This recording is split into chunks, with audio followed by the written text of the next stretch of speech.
7k crit.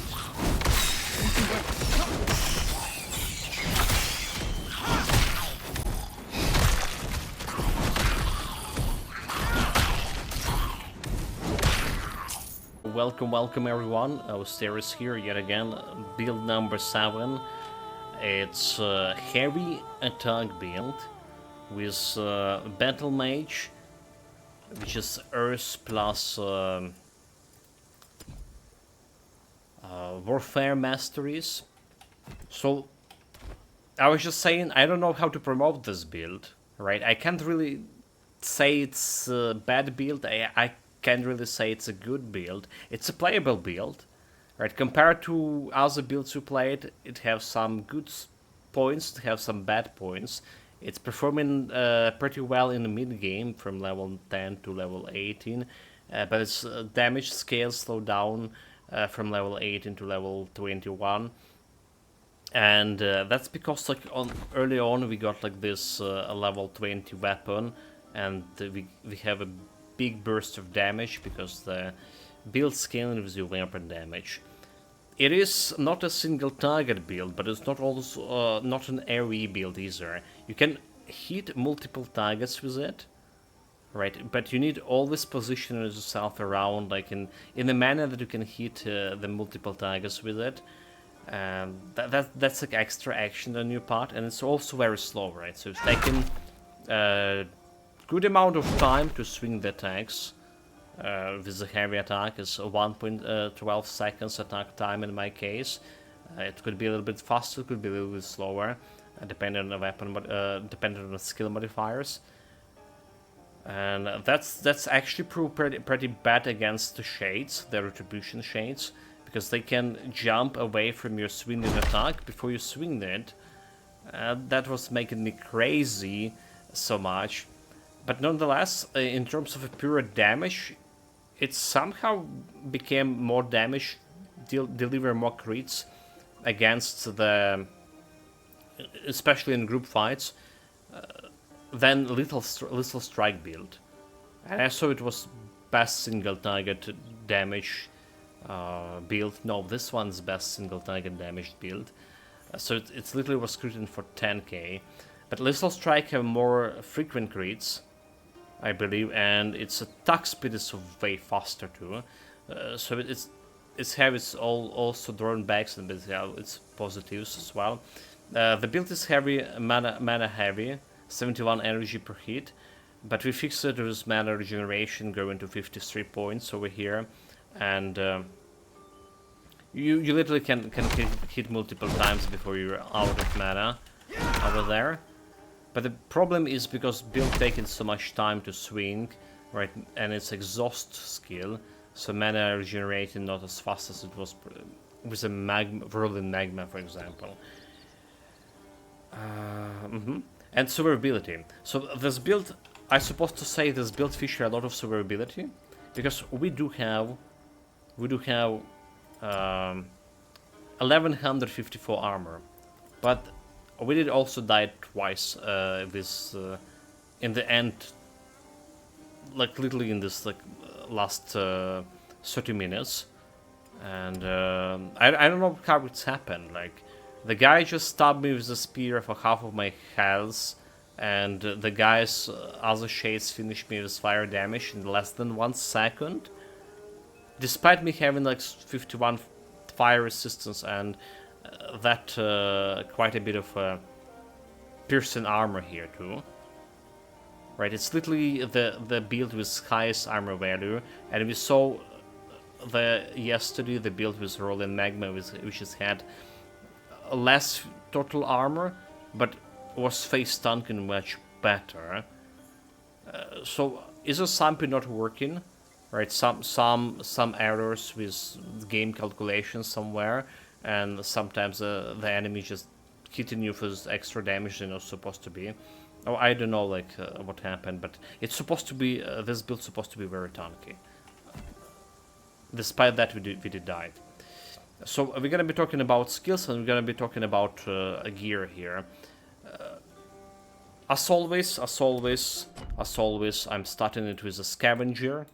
So we're running literally taken to the western side of the map and ran into this place to get a scavenger and buying the scavenger item on around, or equipping it around level 10, 11, right? This mace, the two-handed ornate clubs, right? So someone were talking to me, were asking me about the previous some of the builds. I believe whirlwind build. Why I'm using clubs instead of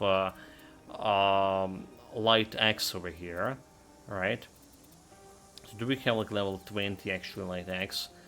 I don't have like level 20 light axe, but in my experience, the two-handed club have more flat damage than two-handed light axe, and we're also scaling it with resolve, right? So we're going fire damage, which is scaling with resolve, and axe is scaling with cunning.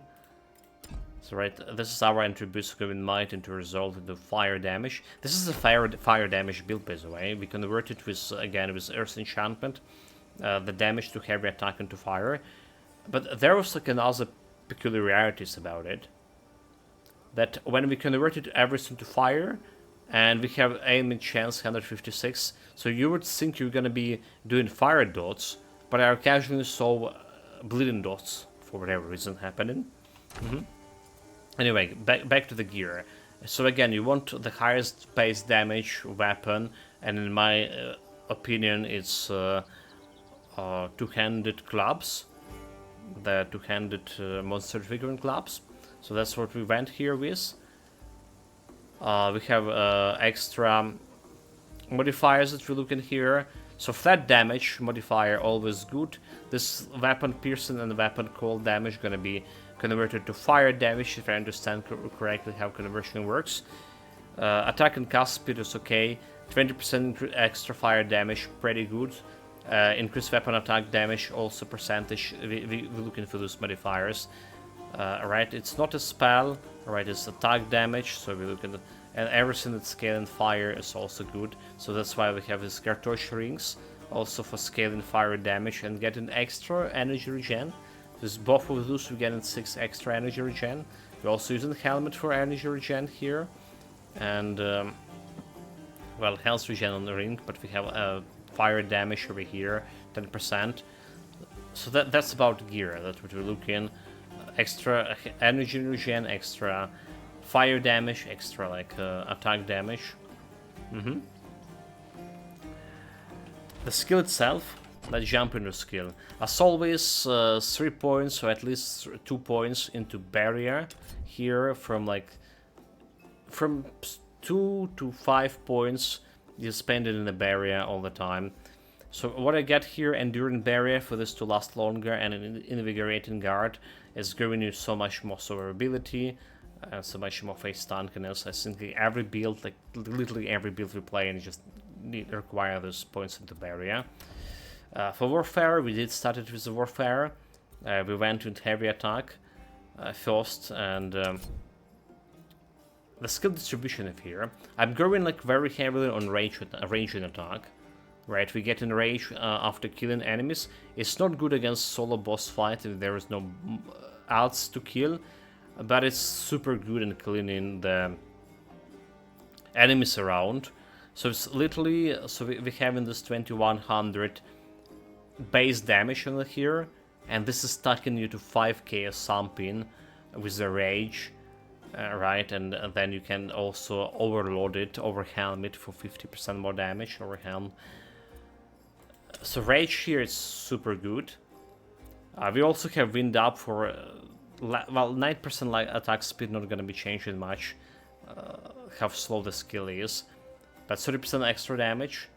We got also 10% extra damage and stun chance for a little bit of crowd control if you're not killing stuff with one hit, but you usually killing with one hit. So there's something you can play with. And I also have like 50% more ailment chance, so we can guarantee dot, at least 1 dot, right, without this. Well, we do have 100% without this, so it's also you can at a later game you can remove this. I was using it more like less on early game, so get an extra dot, but again, the dots here is not as good. Right, we're supposed to do like only fire dots, and then there is some bleed dots appearing from nowhere. But before you convert it to fire, you also would do that what is called the stagger dot, and stagger dot is not even doing damage. It's only slowing enemy attack speed and move speed. I don't really care about that. But you're gonna have a lot of those. So dots here not as good, not really even close to the dots for rolling magma. But that's how I went with skill distribution for it. Weren't even trying the second hit. The skill is already too slow, and 20% longer. It's probably the shatter is something you can think about, like right, minus armor, so it's meaning like more damage to the bosses. And I urge you to experiment instead of enhanced aimants and stagger force. Put the points into shatter. This could be actually good against single target. We also have later on battle awareness here for that extra armor and extra energy regeneration. So we get like extra energy regeneration over here, but we're also using conservation for minus 40 energy reserved, because we really like struggling with energy here. You maybe can use it enhanced resistances, maybe, but mind you, that's gonna get you like even less swings out of this heavy strike because you're gonna be having more energy reserve. And on the Earth, there is two, like Flame Valley probably gonna go with every Earth build we're playing, and it's still delivering. It's still delivering on this build. So getting, especially when you're scaling the build with fire damage, is finishing some guys that maybe for whatever reason didn't finish with one hit of the heavy strike, left them a little bit of health, adds a little bit of damage. So you just only need a 1-pointed orbit for this. 70 points in enhancement here, so it's giving me this 100% weapon damage converted to fire, and 60% increased physical damage and fire damage. With fire damage useful right here. We get 1.2 stone skin for extra armor, again, like extra armor, and 50% extra armor. Supposed to make my build like very tanky, but somehow we did die twice. Then we have this enhancement, plus 40% fire damage and fire imbuement, extra 8-point fire damage here for weapon and conversion weapon damage to fire. Right, that's active skills. For the passive skills, we have energy, arcane abundance with regen, 1% of energy per second from my total energy, and 30%, 30 points maximum energy over here. Again, should be giving me extra survivability from this Ether shield, but we never like above 50 energy with this build because energy hungry. We got Earth Wielder, increased attack damage here, and 32%, aiming chance plus attack damage 10%. We decided not to go with critical, it's just not much of scaling with critical here, so 1% to critical is not much, whereas to have like the extra chance for ailment. And Earth Attunements over here, so area attack not working here, spell not working for this, so we just like didn't put it on. That's right, spell not working because it's not spell. So we put like weapon extra damage 10% and 12 point for 52 extra fire damage. For warfare we had rage. Battle rage is like what doing this build, like critting for 10k. That's literally I saw 10k over the 10k crits, and it's more than like I say like little strike ever done, despite having like a lot of crit and a lot of damage.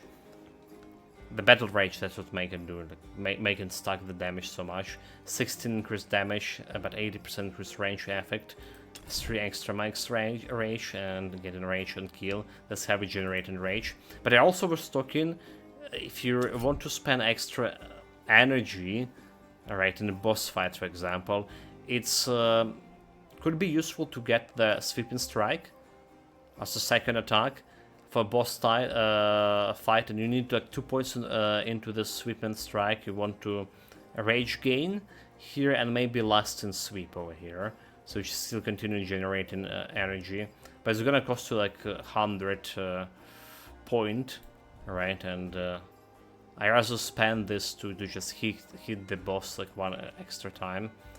This is gonna like drain you out of energy super fast, but it's a kind of good idea to get in this constant rage flow, not relying on killing enemy and getting that extra 50% chance extra are the same.